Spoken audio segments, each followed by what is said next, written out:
Dear student, I hope you all are very well. I am your English teacher from Junior Campus High School. Today we are going to learn a new lesson from Nelson English Pupil Book 4. Open your book, page 14, unit number 2. आज हम unit number 2 की reading करेंगे, ठीक है? Eric's the Viking.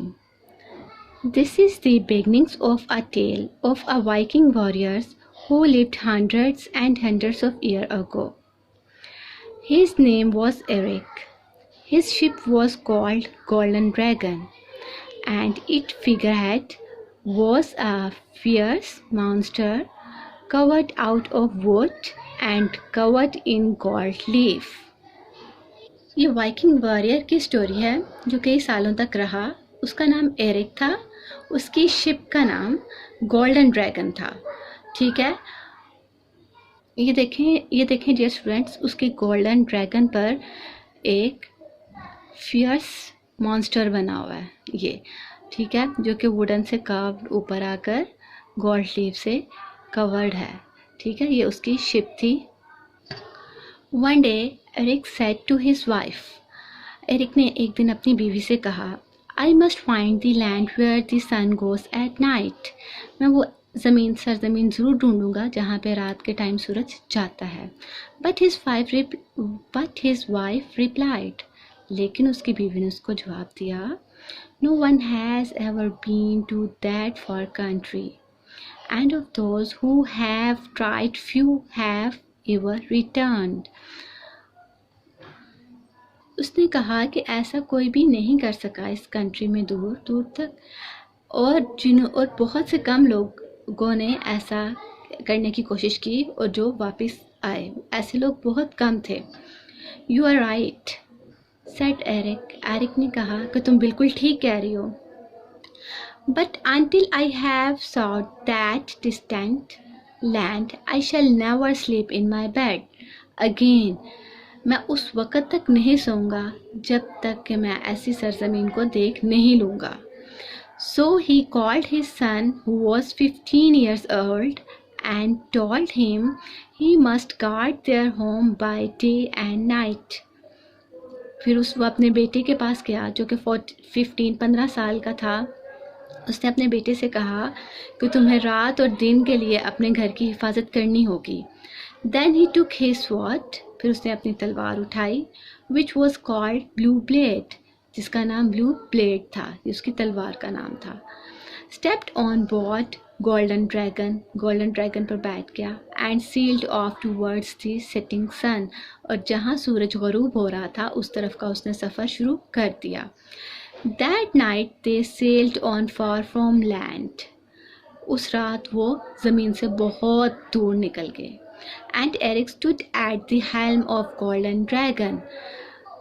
जो Eric था वो golden dragon के हेल्म में खड़ा था। हेल्म उसको कहते हैं जहाँ से हम डायरेक्शन देते हैं जाने के लिए, रास्ते को जाने के लिए, जहाँ से हमने डायरेक्शन देनी होती है। Gazed into the darkness में देखते हुए एरिक्स men worshipped to each other that they were seeking the land where the sun goes at night. Eric's men एक दूसरे से सरगोशी में बात कर रहे थे कि वो एक ऐसी सरजमीन को देखने जा रहे हैं जहाँ पे सूरज जो होता है वो गरूब होता है। And that no one had ever found it and to live to tell the tale. The next morning they found themselves alone in the ocean with great waves having the ship up and down. Eric looked up into the sky and smelled the wind. अगली सुबह उन्होंने खुद को एक अकेले समंदर के अंदर, बड़े से समंदर में खुद को अकेले पाया, और बहुत सारी वेव्स जो लहरें थीं वो उनकी शिप को ऊपर और नीचे कर रही थीं। एरिक्स ने आसमान की तरफ देखा और उसको सूंघते हुए हवा को सूंघा। We shan't make it, whispered Eric's man. one to one to the other as the storm clouds blotted out the sun. We shan't make it.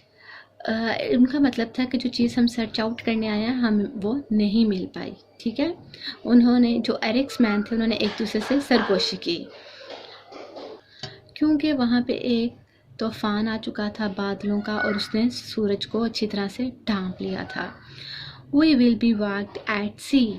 हम यहाँ पर तबाह हो जाएंगे इस समंदर में। They murmured as the first drop of rain fell on the deck.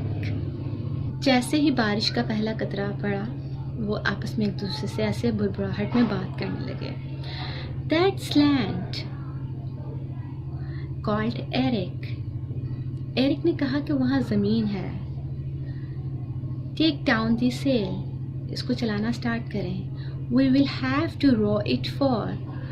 तो हम इसको चलाते हुए वहाँ ले जाएंगे। They leaned on their oars as the rain began to pour down on them. उन्होंने वो झुके और उन्होंने उसको चलाना स्टार्ट कर दिया जैसे ही बारिश तेज़ होती गई।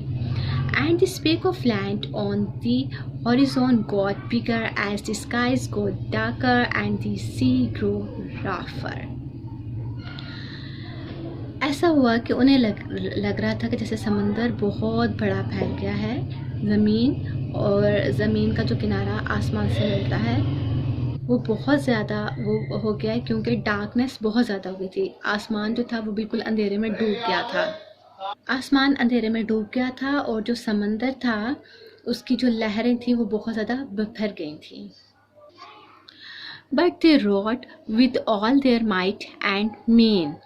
And as the lightning fog across the heaven and the thunder rolled all around them, they got closer and closer to the land. लेकिन जैसे वो अपनी तमाम ताकत के साथ उसको चलाते जा रहे थे और बिजली आसमान से चमकती थी और तूफान बहुत तेज़ हो रहा था, वो भी तेज़ से चला रहे थे, तो वो ज़मीन के करीब करीब आना स्टार्ट हो गए। Rocks to port, cried the lookout, and golden dragon swung round to starboard.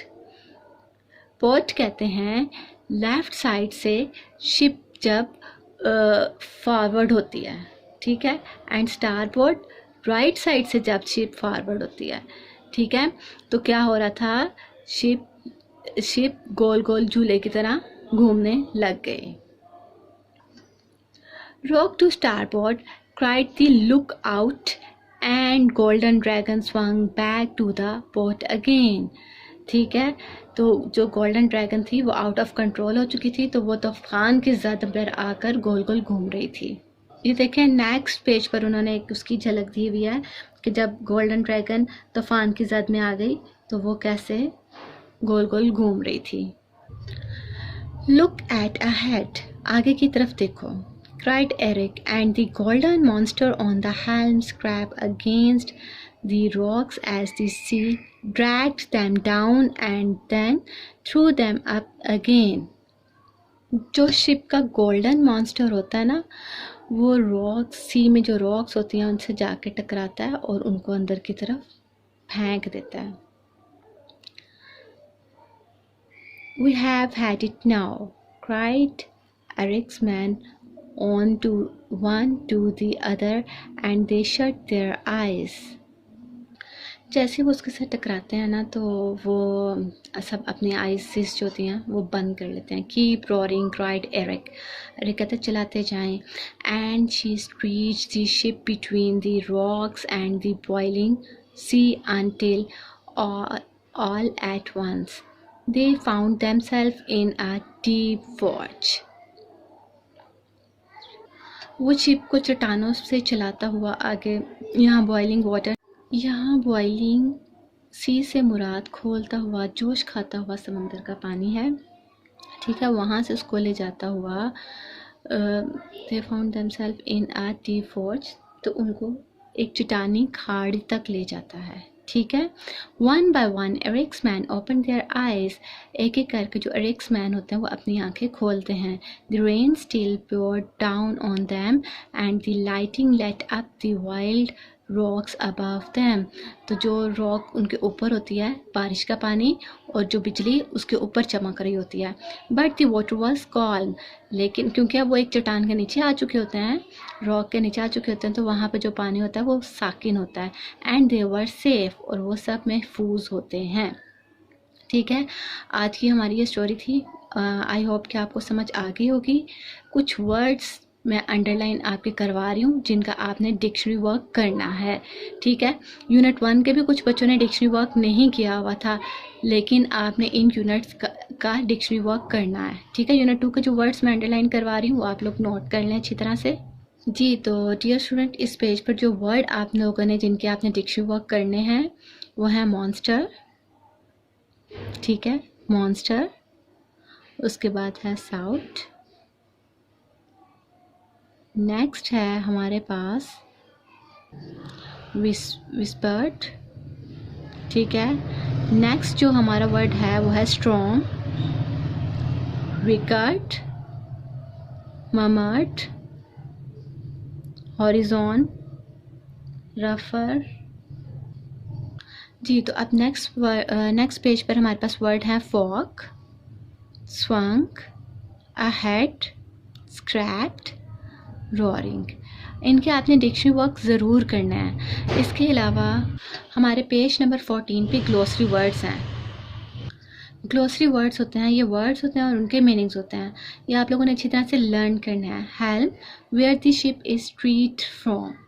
Okay, port, the left side of a ship when facing forward. Starboard, the right side of a ship when facing forward. Forge, a sheltered section of a sea between high rocks. Okay, ये words meaning glossary words हैं, ये आप लोगों ने अच्छी तरह से learn करना है। ओके, अल्लाह हाफिज़।